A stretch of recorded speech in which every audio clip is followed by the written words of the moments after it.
Selamat datang di channel Cerita Anak. Untuk seri cerita hari ini, kakak akan bercerita tentang kisah menakjubkan dalam Al-Quran. Kisah menakjubkan dalam Al-Quran ini akan dibagi menjadi 99 seri, dan sekarang adalah seri pertama.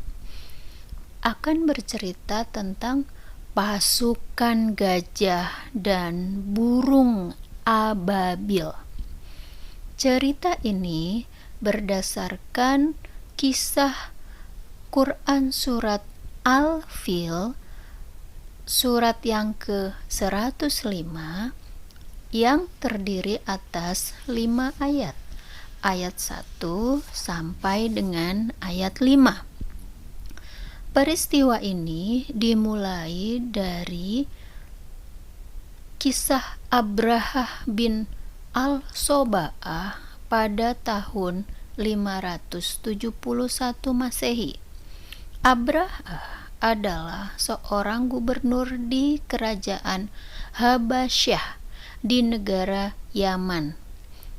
Dia ingin memindahkan tempat berhaji dan kiblatnya orang Arab dari Mekah ke sebuah tempat baru yang sangat bagus dan megah.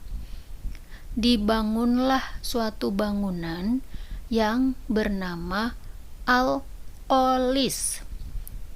Bangunan ini berada di kota Sana'ah.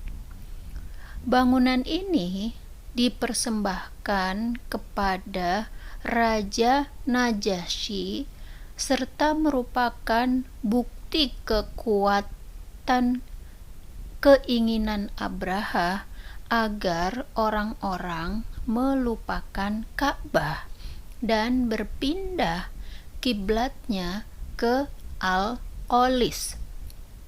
Untuk mencapai keinginannya itu, Abrahah telah bersumpah akan menghancurkan Ka'bah. Dan berangkatlah Abrahah ke Mekah beserta tentaranya dengan menunggangi gajah. Abrahah naik gajah yang paling keren.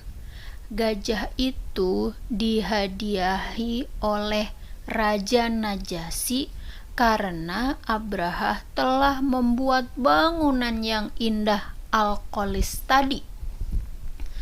Berita tentang rencana Abrahah dan pasukannya akan ke Mekah sudah didengar oleh orang-orang di Mekah, dan orang-orang di Mekah pada ketakutan semuanya. Pertama kali Abrahah itu tidak langsung menyerang ke Mekah, tapi dia mengirim utusan dulu, namanya Aswad bin Mafsud, membawa pasukan berkuda.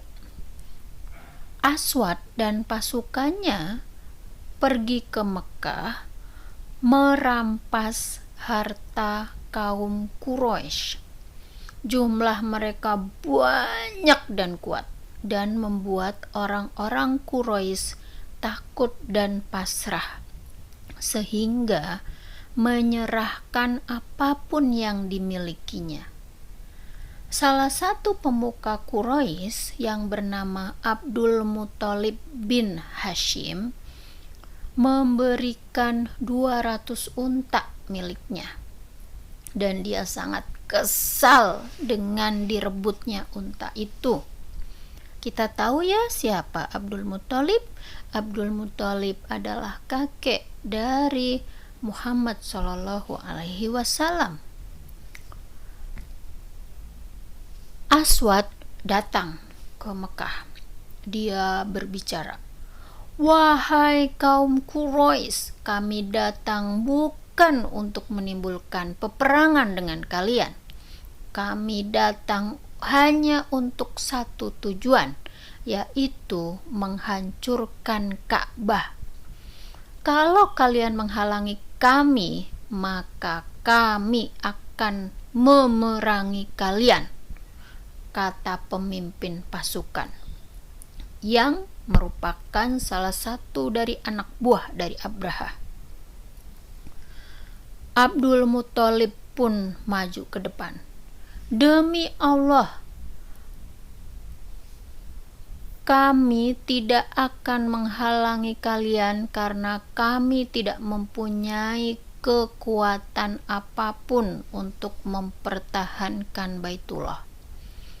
Demikianlah kaum Quraisy hanya bisa pasrah dan diam ketakutan. Mereka merasa tidak mungkin melawan tentara yang begitu kuat dan begitu banyak. Namun, tidak demikian sebenarnya di hatinya Abdul Muthalib. Dia kesal karena unta-untanya itu diambil. Kalau mereka ingin menghancurkan Ka'bah, kenapa mereka harus mengambil harta penduduk Mekah? Akhirnya Abdul Muthalib pun pergi menyusul Abraha yang masih di tengah jalan, belum sampai ke Mekah. Di hadapan Abraha, dia meminta kembalikan 200 unta yang sudah dirampas. Keinginan Abdul Muthalib itu malah membuat Abraha murka dan berbicara, "Wahai Abdul Muthalib, ternyata kamu itu tidak sehebat yang aku perkirakan ya. Kamu lebih memikirkan unta milikmu daripada Ka'bah. Mengapa kamu tidak mencoba menahanku untuk menghancurkan Ka'bah? Bukankah Ka'bah itu kiblat bagi kamu? Kiblat untuk leluhur kamu?" tanya Abraha marah. Ia tersinggung karena Abdul Muthalib hanya meminta untanya, bukan Ka'bah yang akan segera dihancurkan. Abdul Muthalib menjawab, "Wahai Abraha, aku hanyalah pemilik unta-unta itu. Sedangkan Ka'bah itu mempunyai pemilik yang akan menjaganya." Abraha menatap Abdul Muthalib dengan geram. Tangannya terkepal karena Abdul Muthalib seolah sudah menantangnya. "Tidak ada seorang pun yang bisa menahanku untuk menghancurkan Ka'bah," kata Abraha congkak. Abraha berpikir dengan pasukan gajah yang dibawanya, dalam sekejap Ka'bah akan hancur. Abraha pun mengerahkan pasukannya untuk kembali memasuki kota Mekah. Kota Mekah sudah sepi karena penduduknya sudah jauh-jauh pergi mengungsi. Mereka menghindari serangan pasukan Abraha. Suara berdegap dari gajah dan kuda pun menandai bahwa Abraha datang memasuki kota Mekah. Karena suara langkah itu membuat kotanya semakin mencekam dan menakutkan. Tidak ada lagi yang bisa dilakukan untuk melindungi Ka'bah kecuali menunggu mukjizat dari Allah Subhanahu wa Ta'ala. Ka'bah adalah rumah Allah yang dibangun oleh Nabi Ibrahim dan Nabi Ismail dengan susah payah.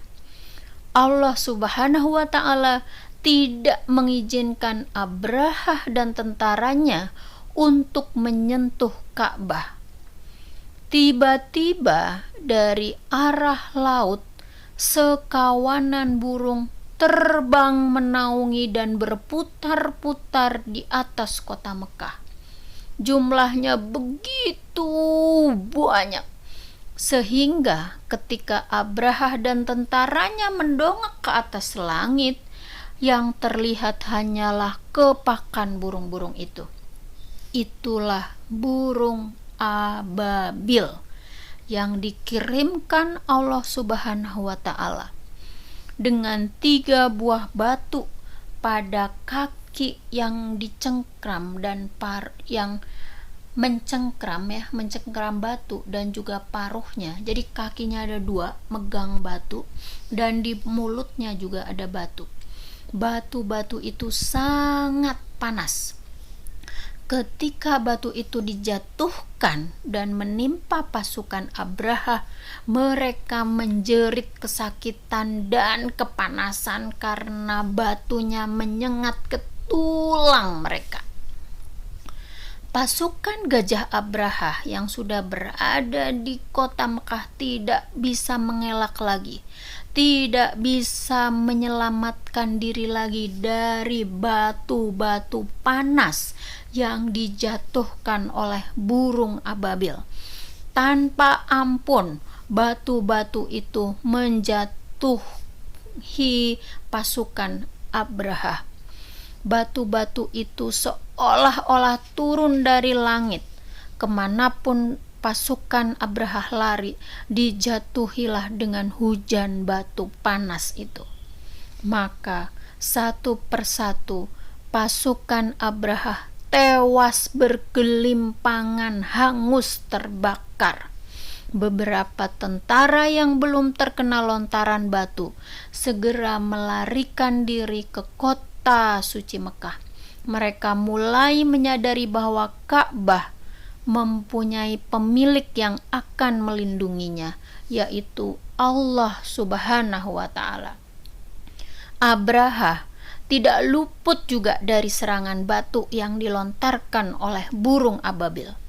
Pasukannya pembawa Abraha keluar kota Mekah hingga tiba di kota Sana. Di sana Abraha akhirnya meninggal. Itulah hukuman dari Allah Subhanahu wa Ta'ala kepada siapapun yang berani mengganggu Ka'bah, rumah Allah. Demikian adik-adik cerita tentang bagaimana Ka'bah dilindungi langsung oleh Allah dengan burung ababil yang ada di kisah surat Al-Fil ayat 1-5. Silahkan like, komen, share, dan subscribe channel ini kalau kalian suka. Ingat ya, subscribe itu gratis. Dengan subscribe akan membantu kakak bisa bercerita-cerita lanjut tentang kisah-kisah lain yang ada di Al-Quran. Baik, tunggu kisah selanjutnya tentang Perang Badar yang ada di surat Al-Anfal ayat 9-11. Terima kasih adik-adik semua.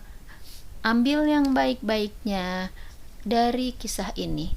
Wassalamualaikum warahmatullahi wabarakatuh.